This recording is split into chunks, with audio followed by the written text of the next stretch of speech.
Те, кто верует, молитесь за здоровье наших врачей, медицинских сестер, санитарок, буфетчиц, работающих в красной зоне. Кто не верует, посылайте им добрые пожелания, слова поддержки и сочувствия. Вы знаете, я верю в силу коллективного разума, в его способность изменять энергию пространства и конкретного человека.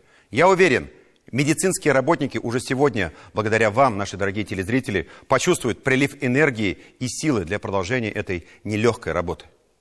Нынешнюю ситуацию, дай Аллах, мы переживем и отпразднуем когда-нибудь победу вместе с воинами света в белых халатах. Сегодня мусульмане всей России отмечают большой праздник – день окончания священного для мусульман месяца Рамазан. Возможно, впервые в современной истории России и Татарстана этот праздник не проходит так масштабно, без коллективных молитв, ифтаров за большими праздничными столами. Из-за ситуации с коронавирусом было решено провести праздничный намаз в онлайн-режиме. На этой неделе у российских мусульман был еще один очень важный праздник – день принятия ислама в Волжской Булгарии в 922 году.